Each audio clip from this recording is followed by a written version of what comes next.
세상에는 생각하는 대로 사는 사람이 있고요.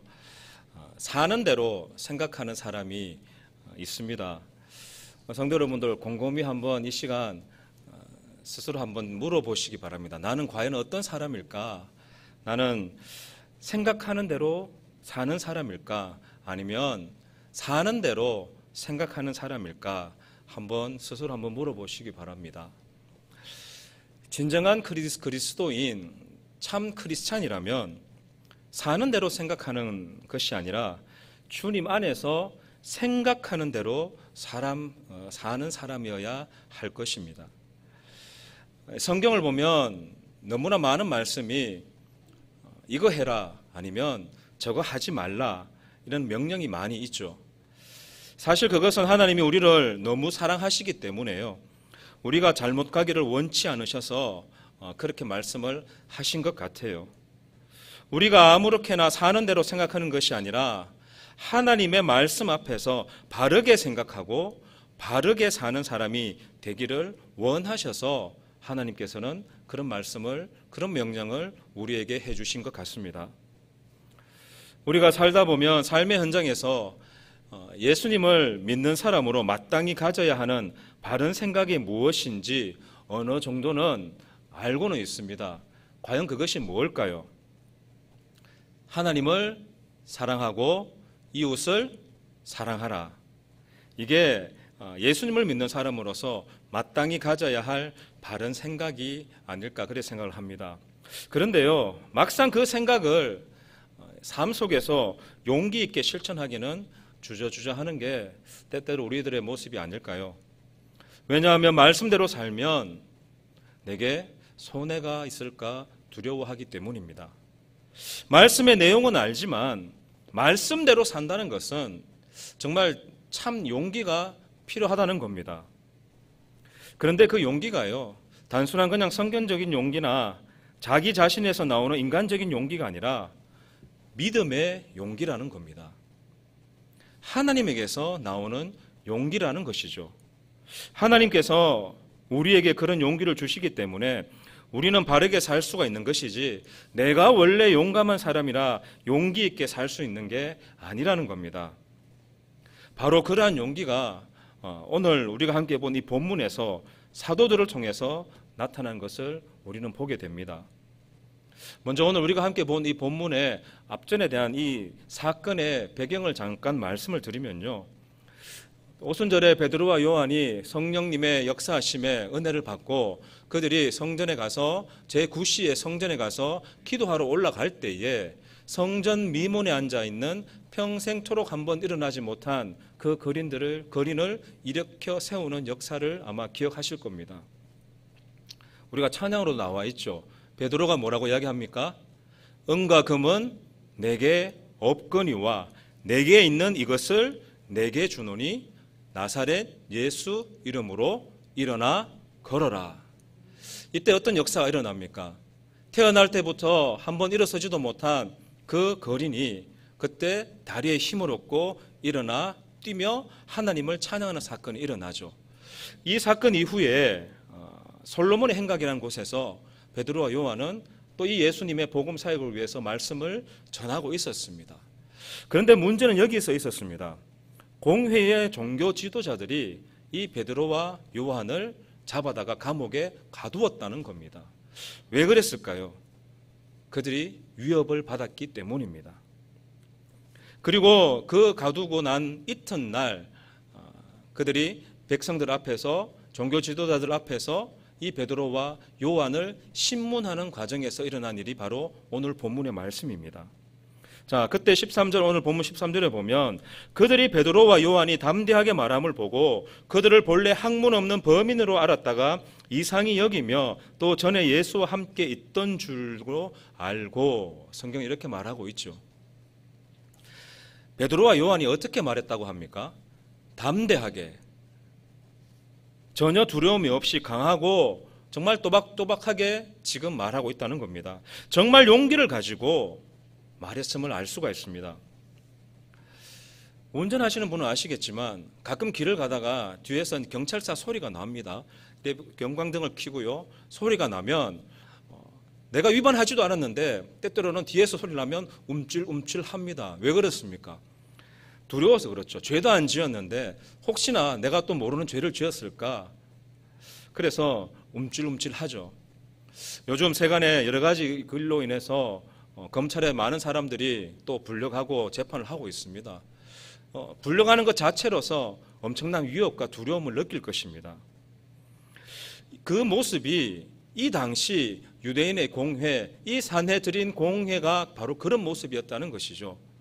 유대인이라면 누구나 두렵고 떨리는 그러한 상황 속에, 그러한 그 장소에 지금 베드로와 요한이 불려가 있다는 겁니다. 그런데요, 그들이 어떻게 말합니까? 전혀 기가 죽었습니까? 기죽지 않았죠. 어떻게 해요? 담대히 그들이 말을 전하고 있다는 것입니다.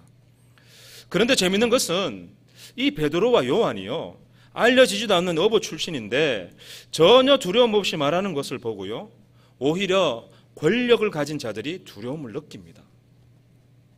힘을 가진 사람들은 자기가 힘으로 눌렀는데 힘이 통하지 않을 때 두려움을 느낀다는 겁니다. 바로 그것이 이때 종교 지도자들이 느낀 것이라는 겁니다. 무엇보다 이 사도들이 한 말이 어떤 말입니까? 성령님께서 주신 말씀이라는 겁니다. 오순절 때 성령이 오신 후에 거기 있던 사람들이 모두 성령의 충만함을 받고 각 나라의 언어로 말하기 시작했죠. 성경에는 하나님의 큰 일들을 말하기 시작했다고 기록되어 있습니다. 성령님이 말하게 하심을 따라서 자기의 생각이나 자기 논리가 아니라 어떤 철학이나 경험이 아니라 그들이 이전에 알지 못했던 그 하나님의 큰 일들이 그들의 입을 통해서 흘러나오게 된 것입니다. 바로 그 성령의 언어가요, 산헤드린 공회 앞에 선 베드로와 요한을 통해 흘러나온 것입니다. 그런데 예수님이 십자가에 못 박혀 돌아가시기 전에 이 말씀을 미리 하셨어요. 어디 있냐 하면 마가복음 13장 11절 말씀인데요, 제가 한번 말씀드립니다. 사람들이 너희를 끌어다가 넘겨줄 때에 너희는 무슨 말을 할까 미리 염려하지 말고 무엇이든지 그때에 너희에게 주시는 그 말을 하라. 말하는 이는 너희가 아니요 성령이시니라. 예수님께서는 제자들이 당할 이 고난을 미리 알고 말씀을 하셨다는 것이었습니다. 그래서 담대하게 너희의 입술이 아니라 성령의 말씀으로 그 입술을 물려줄 테니 담대히 나아가라고 말씀을 하셨다는 것이죠. 자, 그때에 이 베드로와 요한이 어떤 말씀을 하게 됩니까? 우리가 오늘 본문을 보지는 않았지만 그 앞절입니다. 10절에서 12절까지 말씀 우리 한번 같이 보겠습니다. 시작. 너희와 모든 이스라엘 백성들은 알라. 너희가 십자가에 못 박고 하나님이 죽은 자 가운데서 살리신 나사렛 예수 그리스도의 이름으로 이 사람이 건강하게 되어 너희 앞에 섰느니라. 이 예수는 너희 건축자들의 버린 돌로서 집 모퉁이의 머릿돌이 되었느니라. 다른 이로서는 구원을 받을 수 없나니 천하 사람 중에 구원을 받을 만한 다른 이름을 우리에게 주신 일이 없음이라. 아멘. 한번 생각해 보시죠. 정말 시골에서 올라온 어부 출신 이 베드로와 요한 두 사람이 소위 말해서 일자무식 깡무식한 이들이 담대하게 이 말씀을 전하고 있습니다. 성령님의 능력에 힘을 입어서 그들이 담대하게 이 말을 전하자 베드로와 요한의 이 말하는 모습을 보면서 그들, 이 공회 종교 지도자들은 깜짝 놀랍니다. 그들이 성경에는 뭐라고 이야기합니까? 학문 없는 범인으로 알았다고요. 뭡니까? 전혀 배우지 못한 보통 사람으로 여겼는데 또박또박하게 자기들보다 더 복음의 말씀을 전하고 있으니까 이들이 놀랄 수밖에요. 거기다가 충격을 받았다는 것입니다.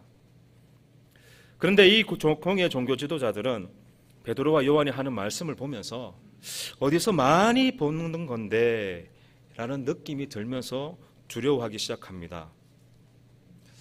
뭘까요? 자기들이요 2달여 전에 잡아 십자가에 매달았던 바로 예수의 모습을 이들을 통해서 보게 되었다는 겁니다. 그래서 위협을 느끼게 됩니다. 지난 3년 동안 예수님과 함께 했던 베드로, 또 오순절에 성령을 받은 베드로와 이 요한에게 숨길 수 없는 누구의 모습이요?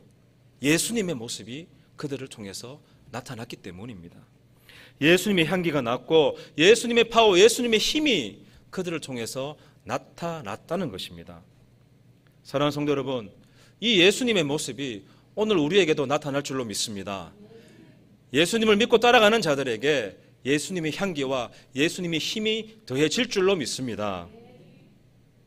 우리가 매일 예수님을 따라가는 그 주님의 신실한 제자로 살게 되면 굳이 광고할 필요가 없겠죠. 나는 이렇게 잘 믿는 사람이야. 나는 매일 교회 출석하고 매일 말씀 듣고 매일 기도하고 큐티도 하고 성경도 보는데 이렇게 말하고 다닐 필요가 없다는 겁니다. 주님과 늘 교제하며 늘 동행하는 사람은 주님의 그 능력이 임하기 때문에 말하지 않아도요, 그를 보면 알 수 있다는 것이죠. 그런데요, 이 능력이 어떻게 나오는지 아십니까? 바로 따뜻함에서 나온다는 겁니다. 사람들과의 관계 속에서 정말 품을 수 없는 따뜻함으로 나타난다는 겁니다. 사람들과의 관계 속에서 찬바람이 쌩쌩 불고 교만 들고 오만하고 내가 이 정도 되는 사람이라고 하는 것은 결코 성령 충만함이 아니라는 겁니다. 성령으로 충만하고 기도와 말씀으로 충만한 사람은 품을 수 있는 따뜻한 사랑으로 나타난다는 것입니다. 사도들은 그때 백성들을 향한 이 사랑과 하나님이 주시는 놀라운 힘으로 말씀들을 선포했습니다. 이 종교 지도자들, 사내들인 공회의 이 회원들은 교육도 못 받은 사람들이 어떻게 이렇게 할 수 있는지 이상하게 여겼고요, 또 그들이 충격을 받았다는 말입니다.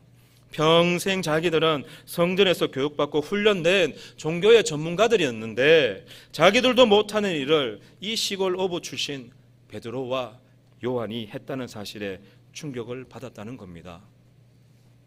사랑하는 성도 여러분, 하나님께서는요, 누가 뛰어나서 사용하시는 게 아니라 하나님이 선택하신 사람을 뛰어나게 하실 줄로 믿습니다. 우리가 능력 있는 사람이라서요, 하나님의 일을 하는 게 아니라는 겁니다. 하나님께서 엄청난 능력의 하나님이시기 때문에 우리가 하나님의 일을 할 수 있다는 겁니다.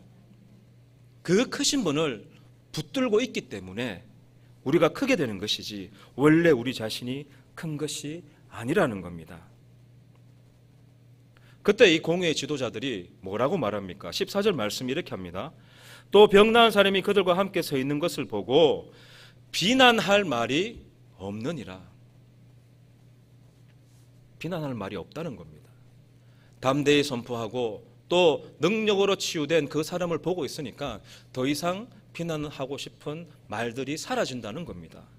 그런데요, 14절에 보면 병나은 사람이 베드로와 요한 그들과 함께 있다, 지금 성경 그렇게 말하고 있죠.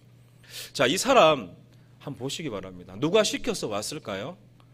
날 때부터 다리를 못 쓰던 사람이 지금 다리가 나아서 걸어 다니고 뛰어 다니는데 베드로와 요한이 와달라고 했을까요? 아마 아닐 겁니다. 그가 너무나 기쁘고 너무나 감사함으로 그를 고쳐주고 일으켜준 베드로와 요한을 보기 위해서 아마 스스로 나왔을 것입니다. 그러면 공회의 지도자들이 그를 불렀을까요? 이건 더더욱 아니겠죠. 왜요? 그들에게는 완전히 불러봤자 아무 소용이 없는, 덕이 되지 않는 그런 증인이기 때문에 부를 필요가 없다는 것이죠. 그런데 이 사람은 그들 앞에 서가 있습니다. 왜요? 하나님을 정말 확실하게 체험한 사람은요, 세상을 두려워하지 않기 때문입니다. 하나님이 살아서 역사하심을 믿고 하나님께서 그에게 능력을 베풀어 주실 때에 세상이 감당할 수 없는 그 믿음을 주셨기에 그는 이 자리에 지금 서 있을 수 있다는 겁니다. 누구 하나 그를 말릴 수 없을 정도로 그는 기쁨에 차 있었다는 겁니다. 그래서 이 사람이 여기 있었기 때문에 이 재판은 처음부터 명분이 없었다는 겁니다. 할 말이 없는 재판이죠. 예수님의 이름으로 병이 났고 그것도 평생 다리를 못 쓰던 사람이 나와서 그 자리에 있었다는 것, 그 자체가 100마디, 1000마디 말보다 더 힘 있는 증거였기 때문입니다. 예수님께서 살아계심이 무슨 이론이나 논리가 아니라 삶으로 확실하게 나타난 증거가 와 있으니까 얼마나 엄청난 일입니까? 그래서 이 공의 사람들이 더 이상 할 말이 있을 수가 없다고 이야기를 하고 있다는 것이죠. 비난할 말이 없었다고 되어 있습니다. 그런데 이들은 마음을 바꾸지 않습니다.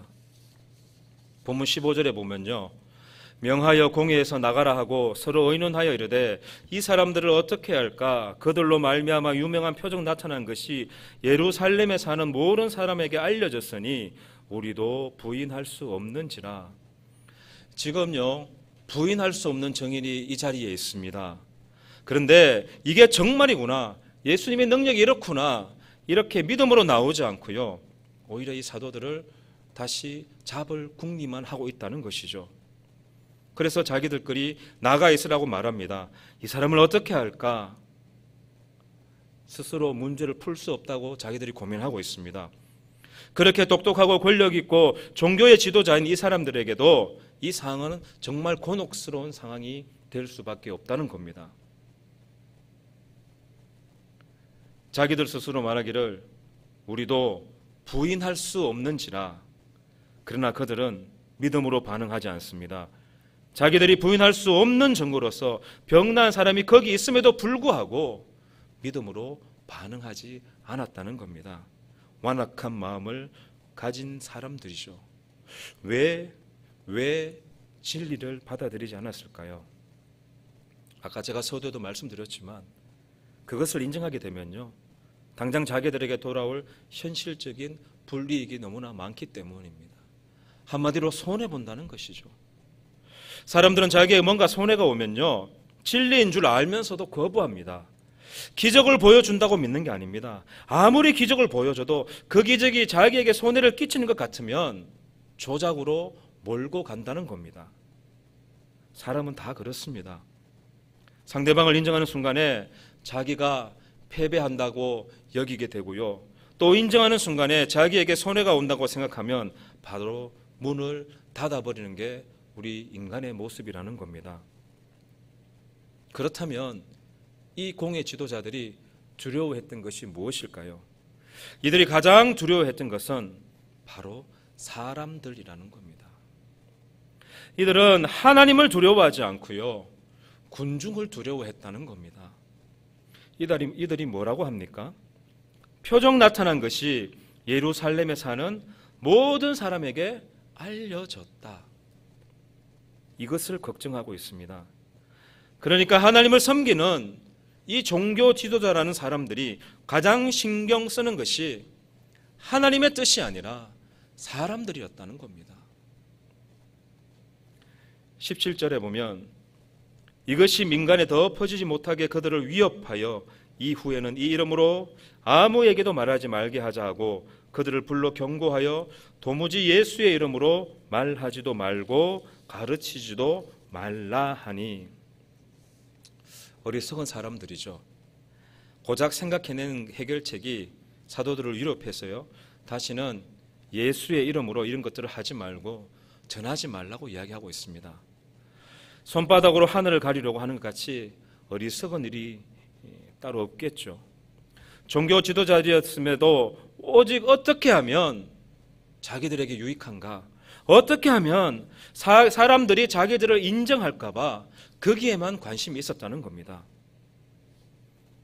그렇게 모든 것을 가지고 권력을 가진 사람들은 그러고 있는데요, 정반대로 아무것도 없는 사람들, 세상적으로 연약해 보이는 사람들, 심지어 자기들의 리더가 얼마 전에 사형을 당한 이 사람들인 이 사도들이 뭐라고 합니까? 오늘 본문 19절 20절 우리 같이 한 목소리로 보겠습니다. 시작. 베드로와 요한이 대답하여 이르되 하나님 앞에서 너희의 말을 듣는 것이 하나님의 말씀을 듣는 것보다 옳은가 판단하라. 우리는 보고 들은 것을 말하지 아니할 수 없다 하니. 너무 놀랍습니다. 불과 2달 전에 작은 여자애가 와서요, 당신도 저 사람과 같이 있었지 않았냐고 이렇게 했을 때 베드로가 벌벌 떨면서 아니라고 부인했죠. 두 번째도 또 부인했고 세 번째는 저주까지 하고 맹세하면서 아니라고 부인했던 이 베드로가 바로 예수님을 잡아 죽였던 사람들 앞에서 지금 뭐라고 이야기하고 있습니까? 하나님 앞에서 너희의 말을 듣는 것이 하나님의 말씀을 듣는 것보다 옳은가 판단하라. 우리는 보고 들은 것을 말하지 아니할 수 없다. 할렐루야. 이 믿음의 고백을 베드로가 지금 하고 있습니다. 얼마나 담대합니까? 너무나 엄청난 변화입니다. 성령을 받고요, 사람이 이렇게 변했다는 것입니다. 스스로 옳은가 판단하라고 했습니다. 각자 알아서, 너희가 잘 알아서 분별하라고 지금 이야기하고 있습니다. 너희들이 영적 지도자가 아니냐? 그러니 잘 판단해. 사람들의 눈치를 보고 자꾸 정치적으로 판단하지 말고 영적으로 하나님 말씀에 비추어서 판단을 해보라고 지금 그들에게 말하고 있다는 것이죠. 세상에서만 그런 것이 아니라 교회에서도 정치 논리로 판단하는 게 너무나 많습니다.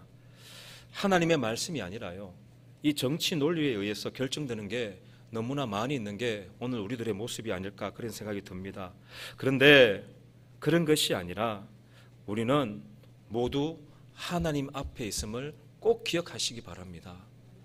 우리는 분명히 하나님 앞에 있어야 됩니다. 하나님의 그 말씀이 위에 있어야 되지, 무슨 정치 논리나 이익 따지는 경제 논리가 더 위에 있어서는 안 된다는 겁니다. 사람의 말보다 하나님의 말씀을 들어야 한다는 이 결단이야말로 하나님의 사람들이 이 세상을 사는 데에 가장 중요한 원칙이 될 줄로 믿습니다.